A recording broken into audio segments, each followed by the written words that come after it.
Nélvia Justa. Ela é jornalista, consultora, empreendedora, palestrante, mentora e professora. É fundadora e líder da C-Level Diversity e da Justa Causa, com 30 anos de experiência como executiva de comunicação, cultura, diversidade, equidade e inclusão. Bem-vinda, Nélvia. Obrigada por estar com a gente nesse momento tão importante. Imagens do palco.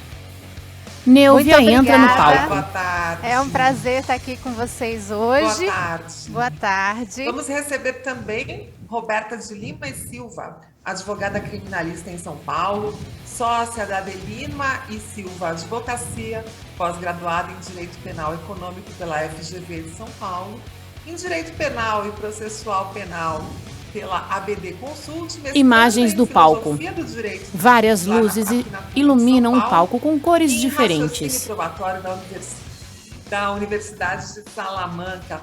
Olha só os currículos dos nossos convidados. Nélvia se senta na cadeira Roberta. na ponta direita do palco. Roberta entra no palco. Temos também a Laura Vicentim, com mais de 15 anos de experiência. Roberta em se gestão senta de na cadeira ao marcas, lado de líder Nélvia. do pilar de equidade e inclusão da P&G Brasil. A Marina Miné, que é CEO da Confederação Brasileira de Rugby, administradora formada pela FGV, com uma carreira profissional na área Mariana de marketing, entra no palco. vendas e estratégias, com uma trajetória Ela se super senta ao lado de diversificada. Roberta.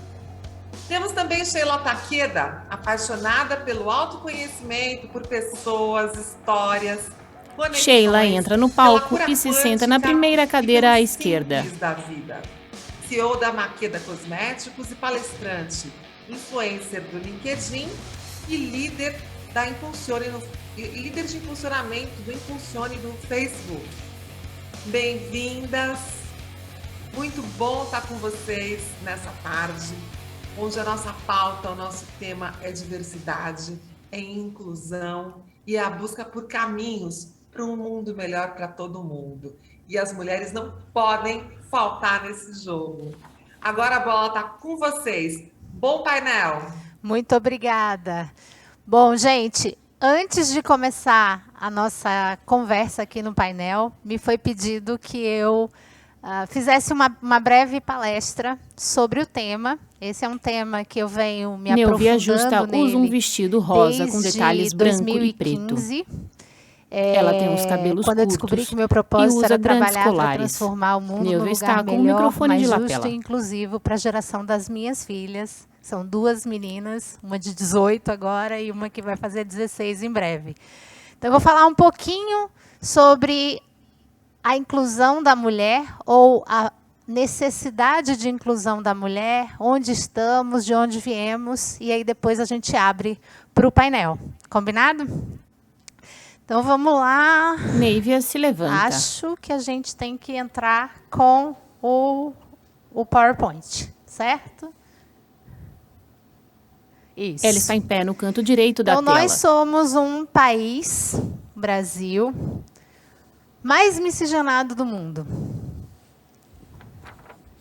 Quase 52% da nossa população é composta por mulheres. Todas as mulheres. E quando eu digo todas as mulheres, a Sheila está online com a gente, mas se a gente olhar o nosso painel aqui, a gente vê um retrato do que é a imagem da mulher que chegou nas posições de poder nesse país. Mulheres brancas como nós. A Sheila vai entrar daqui a pouco e vai trazer um pouco de diversidade para o nosso painel. A cada 10 pessoas no nosso país, 3 são mulheres negras. E eu fico muito feliz de ter a Sheila com a gente aqui. Por quê? Porque a nossa população tem 56% de pessoas autodeclaradas pretas ou pardas.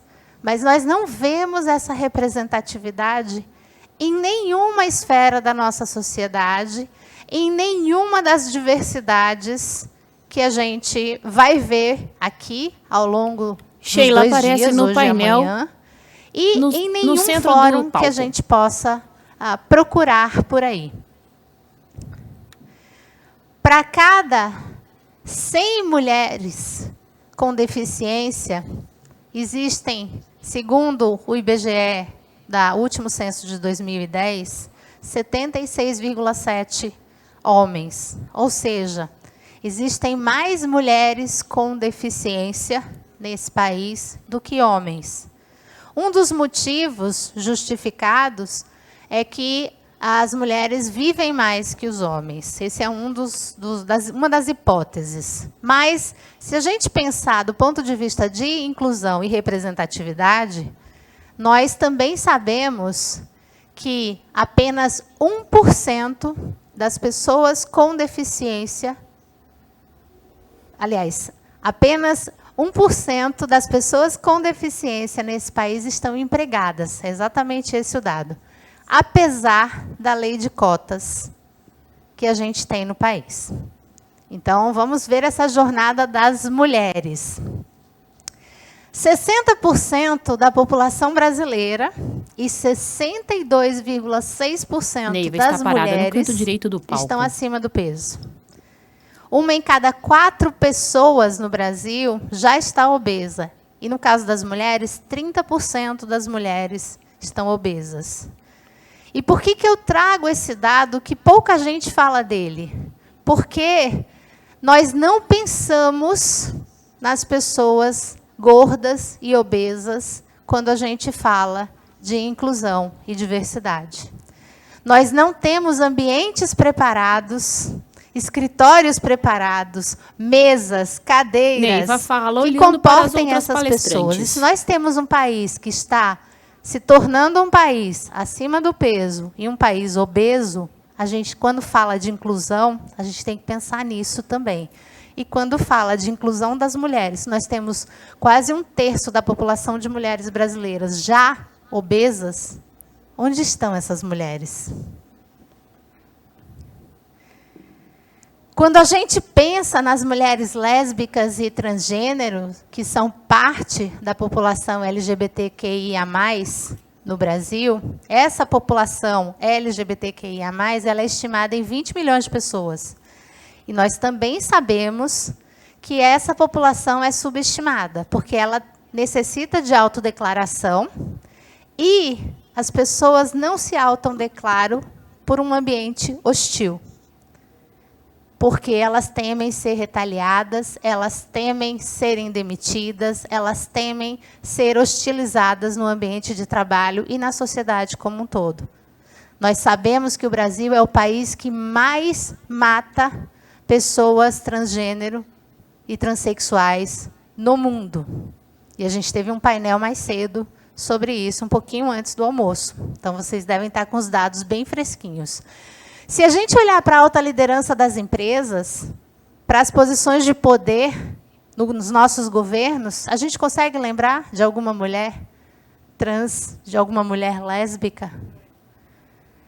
Recentemente, em junho, eu tenho um programa de conversas ao vivo, 2 vezes por semana, no LinkedIn, no YouTube, no Facebook, e eu decidi que, em junho, eu ia fazer um programa só com líderes, homens e mulheres LGBTQIA+, para mostrar que essas pessoas existem e que elas ocupam posições, mas elas não são visíveis. E eu consegui trazer 10 pessoas ocupando posições de diretoria, de vice-presidência, CEOs de empresas, nas suas próprias empresas, que são da comunidade LGBTQIA+. Mas a gente não enxerga, se a gente procurar, esse não é um exercício fácil. A apresentação de PowerPoint de Neiva aparece. E aí, toda vida que eu coloco mulheres velhas, as minhas filhas falam assim, mamãe, você vai usar velhas? Por que você não usa idosa? Eu falo, eu uso velha para que doa, para que as pessoas entendam que envelhecer não é um demérito. Que se tudo der certo, todos e todas nós vamos envelhecer. Né? E mulheres velhas são as pessoas com mais de 50 anos. Eu, inclusive, eu já tenho 52. Com muito orgulho de cada linhazinha, de cada história que eu vivi até agora. Só que nós já fazemos parte de 54 milhões de brasileiros. Ou seja, 1/4 da população brasileira já é formada por pessoas com mais de 50 anos.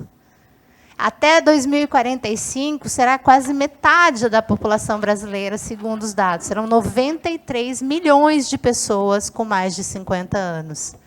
E a gente tem incluído essas pessoas? Ou a gente tem excluído essas pessoas do mercado de trabalho e da sociedade como um todo? Então, quando a gente fala da inclusão da mulher, e eu sempre digo que a mulher ela consegue trazer todas as transversalidades, todas as intersecções, porque nós somos tudo isso. Nós somos mulheres, nós somos brancas, pretas, indígenas, asiáticas, nós somos velhas, nós somos obesas, nós somos lésbicas, nós somos trans. Então, a gente precisa olhar para essas mulheres. E nós somos mães. 67 milhões de mães brasileiras. E 31% dessas mães são mães solo, ou seja, 20 milhões de mães solo. Nós somos a primeira casa de cada pessoinha que mora nesse planeta. E parece que a gente se esquece disso quando a gente se torna, como eu digo, humano de negócio. Porque nós ainda penalizamos as mulheres porque elas decidem doar seu corpo, seu tempo e a sua energia para trazer outras pessoas para o mundo e para dar continuidade à humanidade. E por que isso acontece ainda no nosso país? Rapidamente, até 1962, nós, mulheres brasileiras casadas, éramos consideradas incapazes.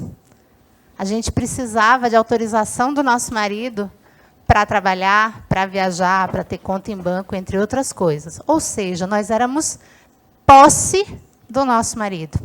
Nós deixávamos de ser propriedade do nosso pai ao casar e passávamos a ser propriedade do nosso marido. A Laura está até...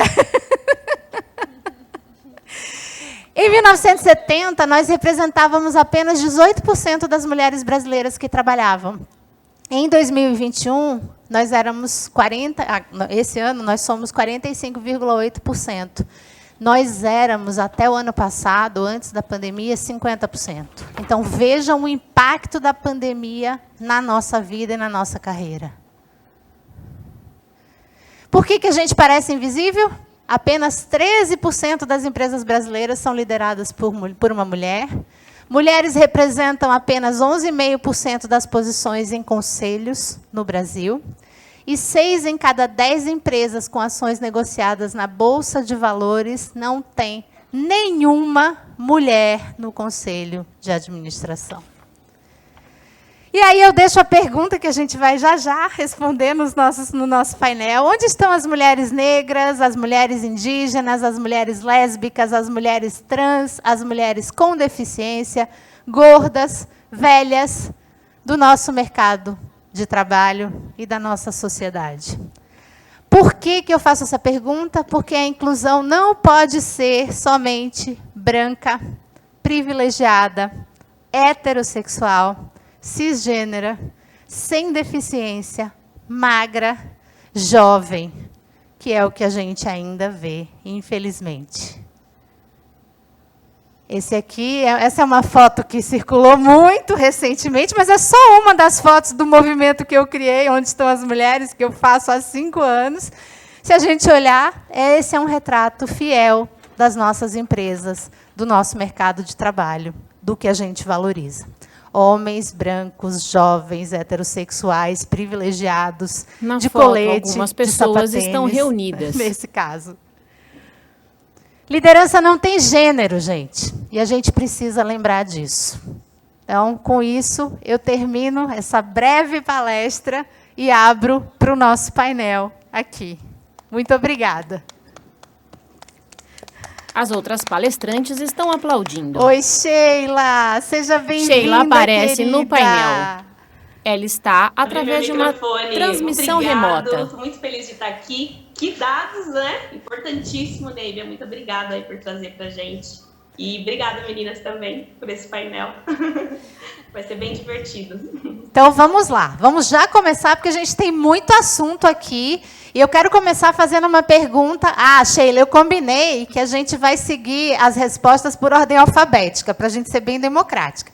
Então, okay, Laura, Mariana, Roberta, Sheila. Pronto. Primeira pergunta. E aí são 2 perguntas numa só, para a gente já, né, esquentar aqui.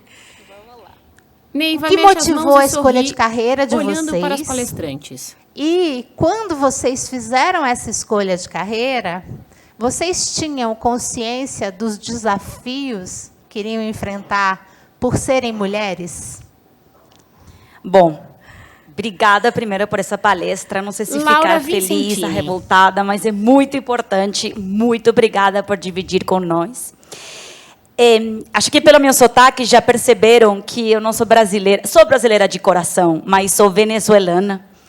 E Venezuela é uma sociedade matriarcal. Então, desde muito pequena, eu aprendi que lugar da mulher branca, é onde as decisões acontecem. Da casa, da educação. E eu percebi que era aí onde eu queria estar. Eu tenho exemplos muito fortes na minha família, minha avó, minha mãe, minha irmã. Então, para mim, sempre foi natural. Agora, quando eu comecei minha carreira corporativa, eu não sabia dos desafios não externos, internos. Laura, muitas vezes eu pensei mão direita e mexe a mão esquerda. Senti muita culpa de ser mãe e ter uma carreira, de ter uma carreira e ser esposa. Muitas vezes achei que não ia conseguir conciliar tudo. E aí, nessa autossabotagem, é onde mora o perigo. Sim. Esse foi um dos meus, e continua sendo, Laura, dos meus maiores desafios. Balança a cabeça, para cima e para baixo. Muito bom, Laura. Mariana? Tudo bom, gente? Tudo. Prazer estar aqui com todos. Prazer estar aqui com todas vocês. Sheila, que pena que você não está aqui. A gente estava batendo um papo maravilhoso antes. Mas Ai, que pena. Mariana Miné. São os melhores.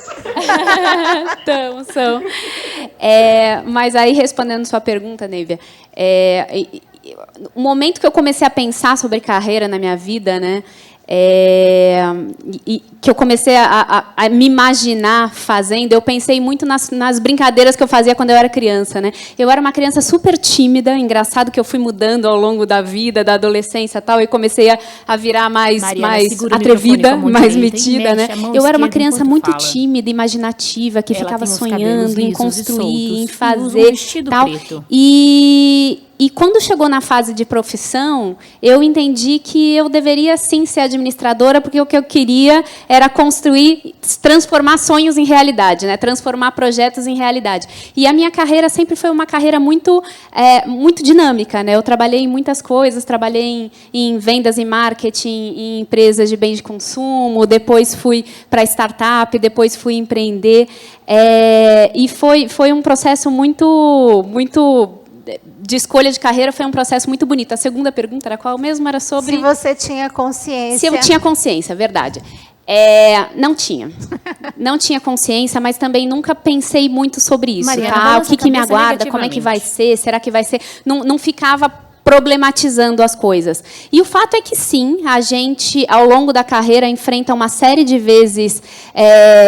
que você senta numa mesa, você olha para um lado, olha para o outro e você é a única mulher na sala. Mas eu acho que é importante que a gente sente na mesa, né? E que a gente tente o máximo possível não se incomodar com isso, se colocar, se posicionar, porque vai acontecer uma série de vezes, né? Hoje eu estou no mundo esportivo, eu sou CEO da Confederação Brasileira de Rugby, que é um esporte que a maioria das pessoas associa à masculinidade, porque é um esporte de contato, de força física e tal. E o mundo esportivo brasileiro é um mundo ultra masculino. Eu sou uma das pouquíssimas líderes máximas de uma entidade esportiva brasileira. E muitas vezes eu olho para o lado e eu sou a única mulher na sala. Mas a gente tem que lidar com as adversidades e, à medida que a gente senta na mesa, a gente inspira mais meninas e mulheres a sentarem junto, né? Exatamente, exatamente. Roberta, você? Bom, gente, primeiro não poderia deixar de dizer que é uma honra estar com essas mulheres incríveis aqui, Roberta com a de Sheila, Lima ainda e que Silva. virtualmente, e parabenizar o CIEE por essa iniciativa em tempos tão difíceis. Promover a diversidade não é só uma missão, mas é também uma responsabilidade nossa. E respondendo Roberta à pergunta, tem os cabelos Nívia, curtos e lisos. quando eu era Ela criança, e usa uma tudo roupa começa, né, colorida. muito lá atrás, eu Roberta era uma também menina, o usa que a gente podia óculos. dizer, uma menina moleca. Tá. Jogava futebol, ralava o joelho, não era aquele estereótipo da menina que brincava de boneca e que brincava de casinha, né? E isso acabou me colocando num não lugar, porque você não é nem menino e nem o que se espera de uma menina. E, então, eu sempre sofri muito com esse jeito de ser. Tenho certeza que não sou a única mulher que não se encaixa e sente na pele o que é ser diferente. E, desde cedo, então, por conta disso, por conta de todo esse acúmulo, a justiça e a igualdade sempre foram valores que me tocaram muito. E, bem por isso, parece um clichê, mas justamente por isso eu escolhi fazer direito, para lutar pelas garantias dos seres humanos. E, na faculdade, eu tomei o caminho que, na minha cabeça, era o único caminho possível para os meus valores, que foi ser advogada criminalista. Porque o advogado criminal é aquele que tem a grande responsabilidade de prezar, de lutar por um dos valores fundamentais da nossa sociedade, que é justamente a liberdade. E isso, claro, dentro dos limites da lei. E o direito criminal, passando um pouco à segunda pergunta, ele é uma área, diferente de algumas outras áreas do direito, ele é uma área extremamente masculina, extremamente hostil. Porque imagine que não é lugar de mulher um presídio, uma delegacia, uma Todas tribuna. as palestrantes estão com as pernas cruzadas. Eu realmente imaginei como nós mulheres aprendemos, né, na vida as dificuldades de ser mulher, mas eu realmente não imaginava que eu fosse encontrar tantas dificuldades para ocupar espaços que nossos colegas homens ocupam naturalmente, não é nem com facilidade, é naturalmente. Verdade. A gente vai já voltar nesses temas. Sheila, e você, Sheila? Bom, eu venho de uma família, né, principalmente de mulheres, que empreenderam já de muito tempo. A imagem de Sheila aparece centralizada na tela. Bolo, foi fazendo doce, né? A minha mãe também fazia. Sheila tem os cabelos enrolados e eles estão presos. Ela usa longos brincos e uma blusa branca com detalhes na cor vermelha. E aí, eu venho com Sheila está com um lenço na cabeça. De mercado, uma reconexão minha com as minhas raízes, com a minha estética, com o meu cabelo. Atrás de Sheila há uma grande parede branca com algumas lâmpadas penduradas. Muitas mulheres, muitas famílias que também achavam seu cabelo feio. Aí vem esse poder ajudar essas pessoas a se empoderarem dessa beleza. E vem um mercado que não estava olhando lá em 2006, quando eu comecei com esse pensamento de montar a Makeda, que não olhava para esse mercado, 54% da população que tem cabelos crespos e cacheados, e tem mais, porque a gente tem a miscigenação, como você mesmo disse. E aí juntou tudo isso e eu falei, poxa, por que não montar uma empresa? E aí fui montar a Makeda Cosméticos, né? Juntei com a minha irmã, com a minha mãe. Minha irmã hoje, a Shirley, é minha sócia, e a gente começou essa empreitada. E, assim, desde pequena, eu via minha mãe passando por preconceito. Eu lembro quando ela ainda iniciou na carreira de cabeleireira, ela queria alugar uma cadeira de cabeleireira e ela não podia. O dono falou, infelizmente, eu não posso alugar para você porque você é negra. Então, sim, eu sabia que, já respondendo a segunda, que ia ser difícil. E em vários momentos eu chegava nas fábricas, ou eu não era atendida, ou o e-mail não era respondido, ou nas feiras, né, de ativos que a gente vai, né, de cosméticos, a gente não é recebida, ou é feito pergunta 3 vezes, mas você é a dona, mas a empresa é sua, enfim. Sim desafiador, mas isso não me impediu de seguir e continuar com a Makeda, independente de tudo que acontece no Brasil, relacionado a tudo que você falou aí, de todos esses dados, e que infelizmente eu acho que a gente tem um grande caminho para caminhar, mas eu continuo persistindo. A gente não pode desistir. Essa é a nossa justa causa, Sheila. Exatamente. A gente precisa dar o exemplo para as outras meninas, outras mulheres.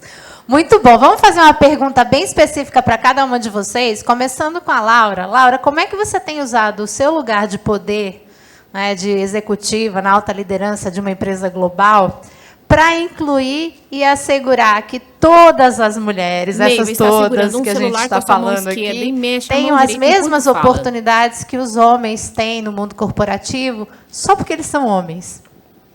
Bom, Neiva, sabe que é uma responsabilidade e eu tenho que usar minha posição de privilégio para ajudar. Mas isso se tornou uma paixão e, de algum jeito, devolver para o Brasil tudo o que ele tem me dado, porque me deu uma família, me deu um marido, me deu uma carreira, é demais.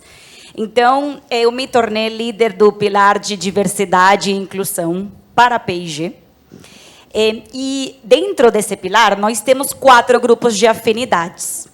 O LGBTQIA+, como você comentou, é uma das nossas afinidades, PCD, o étnico-racial, e igualdade de gênero, que não só é uma prioridade da P&G Brasil, mas é uma prioridade da P&G globalmente. E a gente investe muito tempo olhando nossas métricas internas, melhorando ano tras ano, fazendo diferentes treinamentos. Hoje, 40% do nosso marco de funcionários são mulheres. No nível gerencial, estamos 50-50. Eu sou parte de um grupo da liderança. A Juliana, nossa presidente, é mulher também. Então, me sinto muito orgulhosa, mas isso é trabalho do dia a dia, muito treinamento para eliminar o bias inconsciente, ajudar outras pessoas, as meninas, no momento que elas têm que decidir entre a vida pessoal ou a vida profissional. Isso não tem que ser uma escolha. Sim. Dá para fazer as duas coisas, dá para conciliar. Mas temos que mudar as políticas internas para ajudar elas. Exatamente. Isso sim. Mas também isso é do lado interno. Do lado externo, eu tento usar a voz das nossas marcas. Uhum. As marcas da P&G estão inseridas em 9 de cada 10 lares brasileiros. Então, em alcance gigantesco. E como podemos ajudar as mulheres? Começa desde as meninas na educação. Sim. Você falou das mães solo. Então, a gente tem marcas como Pampers que ajuda na divulgação de diferentes produtos através de compra das mães e das meninas. Recentemente, nós estamos na luta contra a pobreza menstrual, com nossa marca Always.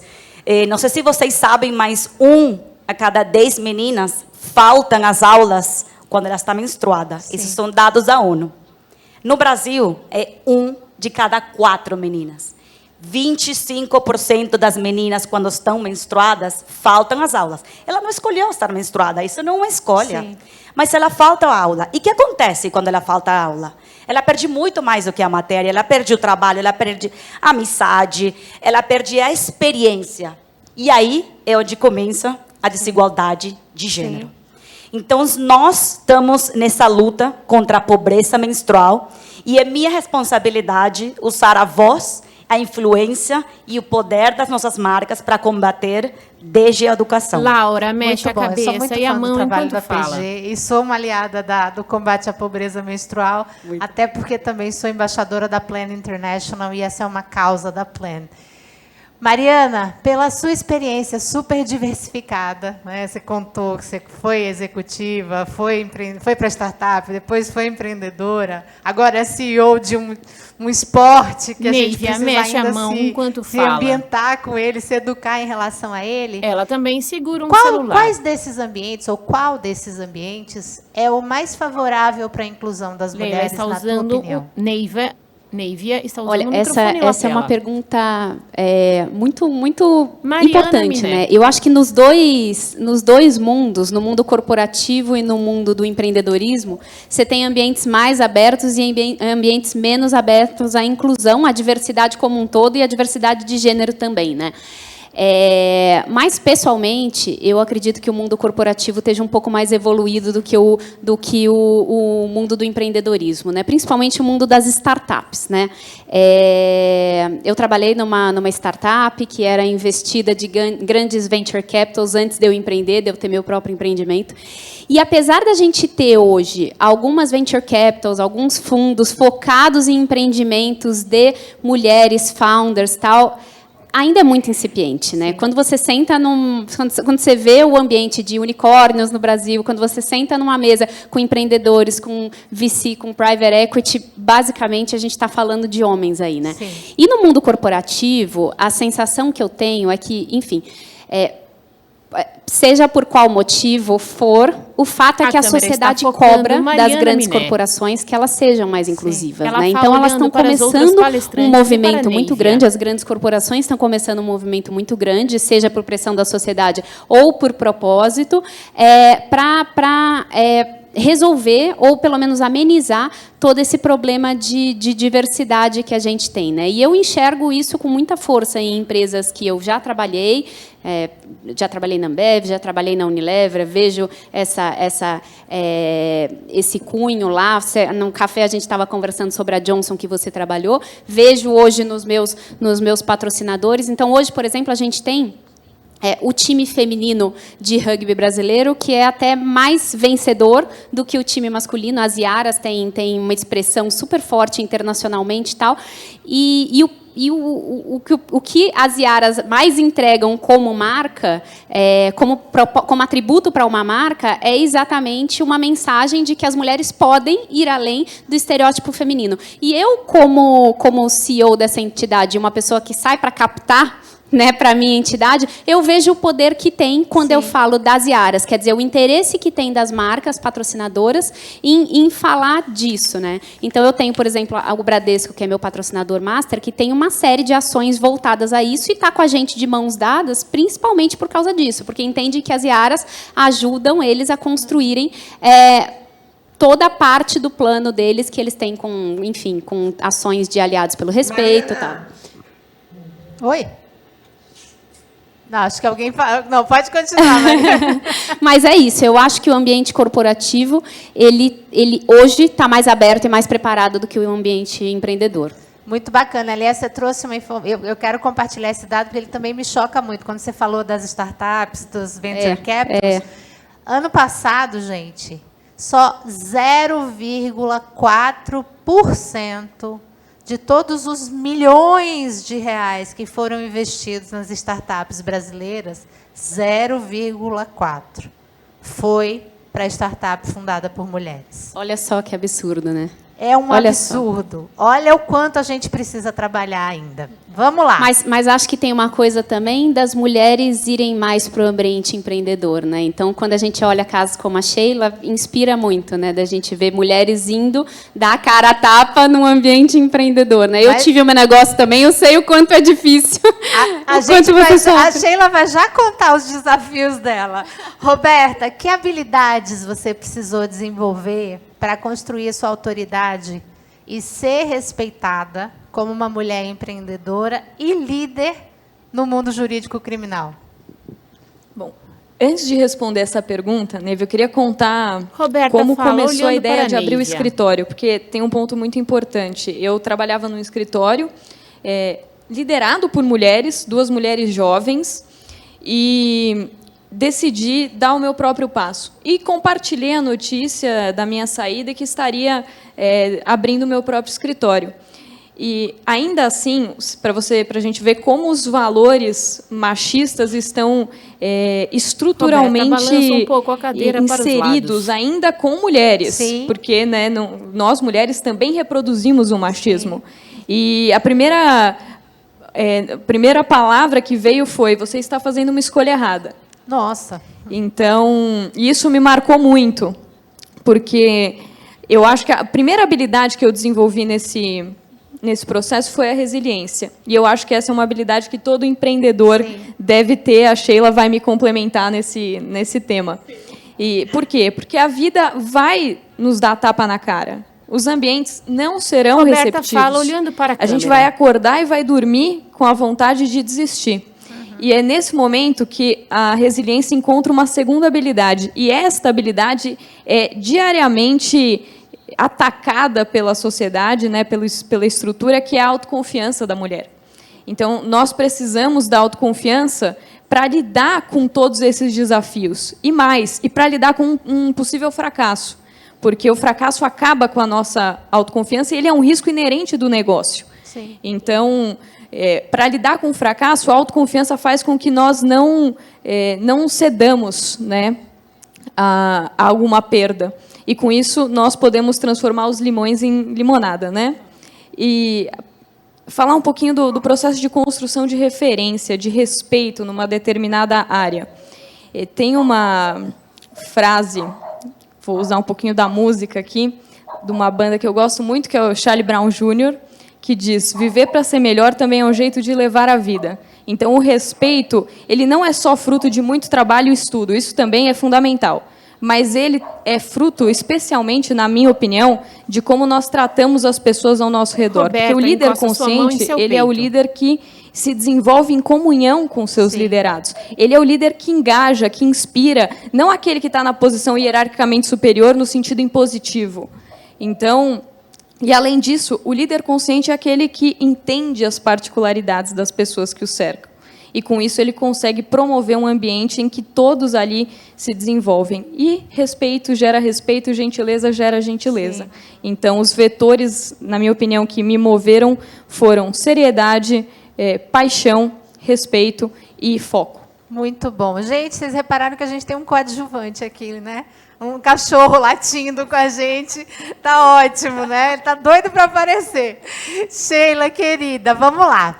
Você Sheila já trouxe para a gente ela está aparecendo no grande painel no fundo do palco na sua jornada empreendedora. Todas as palestrantes se viram para ver Sheila no painel. Resumir, qual é o maior desafio hoje, depois dessa tua jornada, toda a autoridade que você construiu, a referência que você vem se tornando, para a inclusão de mais mulheres negras no mundo dos negócios. E aí não só no empreendedorismo, porque a gente sabe que muitas mulheres negras vão empreender por subsistência, como você contou da história da tua família. Mas na posição de executivas mesmo, de líderes de empresa. Qual é o maior desafio ainda, Sheila, na tua opinião? Eu acho que o maior desafio ainda é ter oportunidade mesmo, né? Porque capacidade, eu acho que a gente tem. A imagem de Sheila aparece centralizada, né, na tela. Tanto que eu, por exemplo, o meu caminhar, tudo vinha me mostrar que não, né? Não, você não é capaz de onde você vem, uma mulher negra da periferia, né?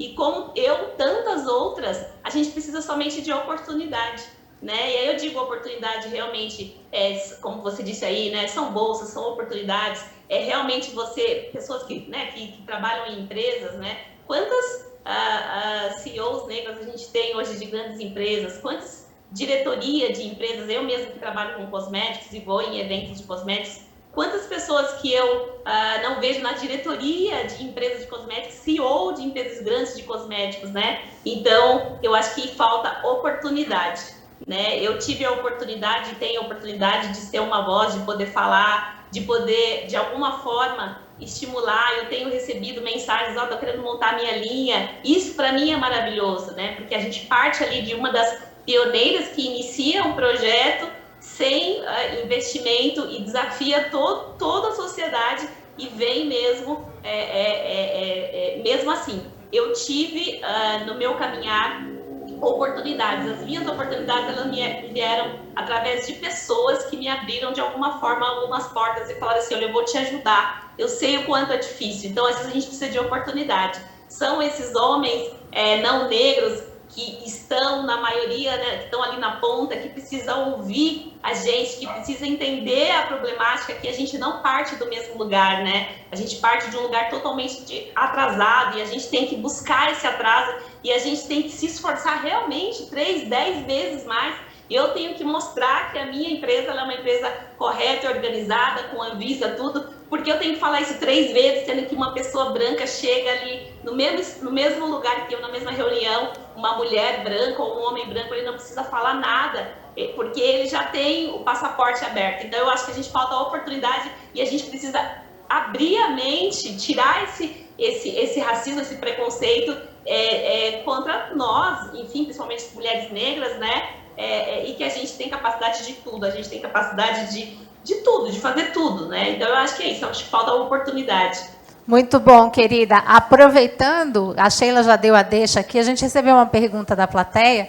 E eu queria que vocês complementassem, meninas. A pergunta é assim: quais as principais barreiras, a gente já falou de muitas delas, para a entrada das mulheres no mercado de trabalho, e quais ações poderiam mudar esse quadro de desigualdade de oportunidades e salários? Então, se cada uma de vocês puder trazer um exemplo de uma ação concreta, e que seja simples, né? Porque também a gente não adianta trazer uma ação que a gente não vai conseguir implementar.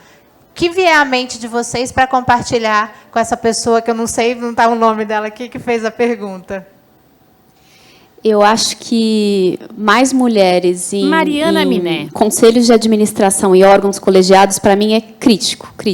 Lá no rugby é um movimento que a gente fez, né? Hoje eu tenho 38% do total do meu conselho de administração é de mulheres, e dos órgãos colegiados eu tenho, no mínimo, 30%. Isso deu outra cara para a organização. Tá?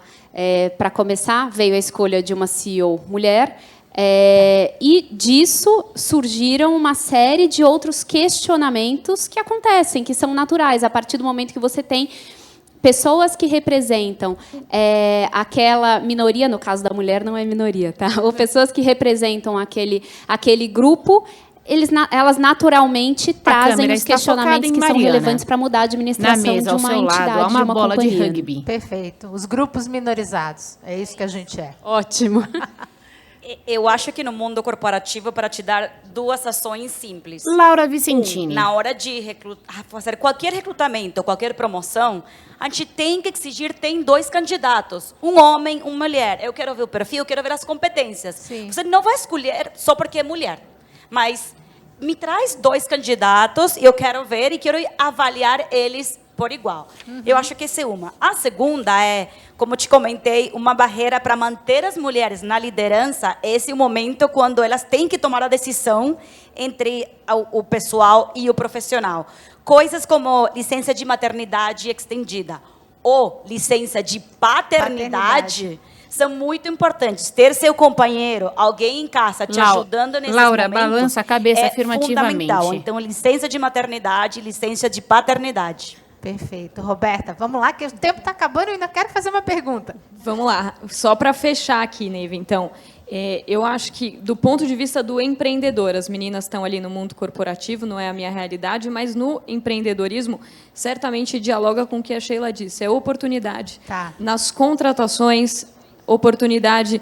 É isso Roberta que a Laura Lima falou muito bem, de você olhar e ter uma equidade na hora de você analisar e recrutar as pessoas para a sua equipe, dar diversidade na sua equipe.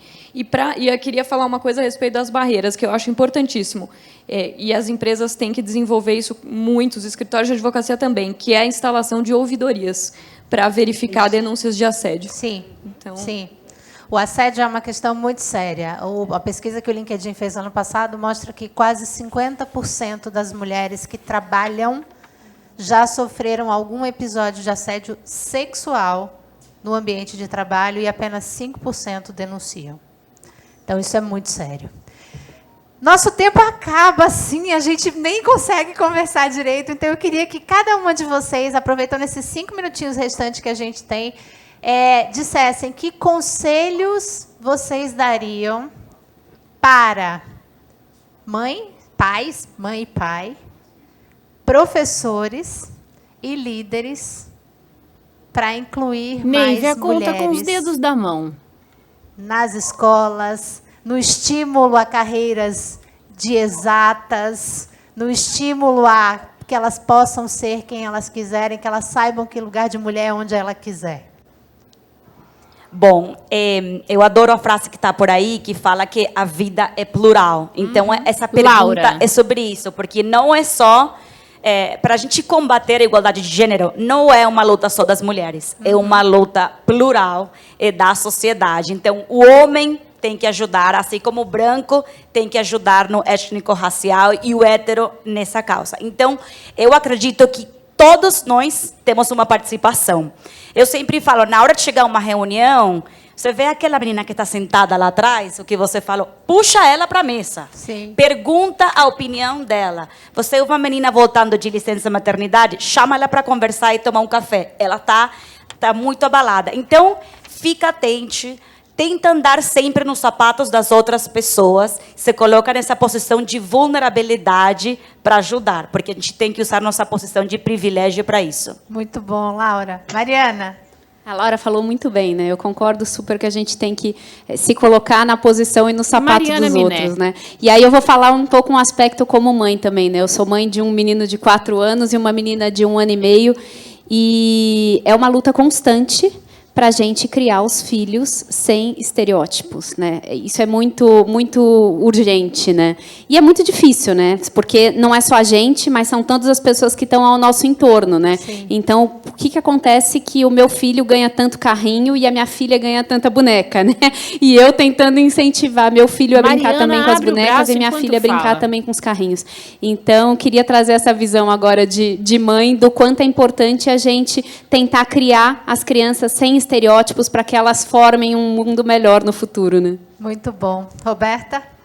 Olha, eu não sou mãe, mas eu amo pedagogia e eu acredito realmente numa educação progressista, Roberta de numa Lima e educação Silva. em que as pessoas se eduquem em comunhão com valores democráticos. Então, que os pais tenham essa preocupação de educar os seus filhos com base na igualdade. O branco não é melhor que o negro, a mulher não é pior que o homem. Os professores que lutem dentro das suas instituições por bolsas de estudos, porque é oportunidade, especialmente para mulheres negras, que tornem o ambiente favorável à participação feminina. A academia também é nossa, a gente tem muito a dizer, muito a contribuir.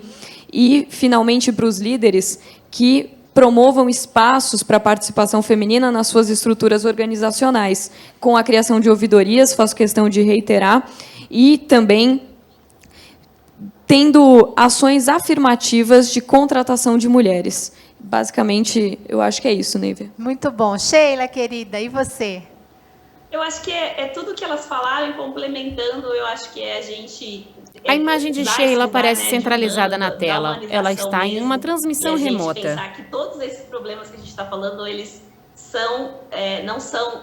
O problema do negro não é só meu, porque eu sou negra, né? É nosso. O problema do Brasil é nosso, né? E se a gente pensar junto, né? Tem uma palavra africana que se chama Ubuntu, que é eu sou porque nós somos. Se nós pensarmos juntos, eu acho que a gente vai fazer desse Brasil muito, muito maior do que ele é hoje. Muito bom, querida. Para encerrar, eu queria dizer que eu adoro um chamamento de uma escritora, de uma pensadora chamada Chimamanda, que ela diz: sejamos todos Neivia feministas, Justa. porque feminista é quem luta pela igualdade de direitos e oportunidades para todas as pessoas. E essa é uma missão de cada um e cada uma de nós. E a gente sempre pode fazer algo para melhorar a nossa realidade. Neiva está com as pernas cruzadas e as é mãos isso, queria agradecer ao entrelaçadas em cima CIE de sua pela perna. oportunidade de ter um painel como esse, agradecer a Laura, a Mariana, a Roberta e a Sheila por compartilharem tanto, por todo esse aprendizado. Imagens Muito do obrigada. palco com as 4 palestrantes e Sheila no painel.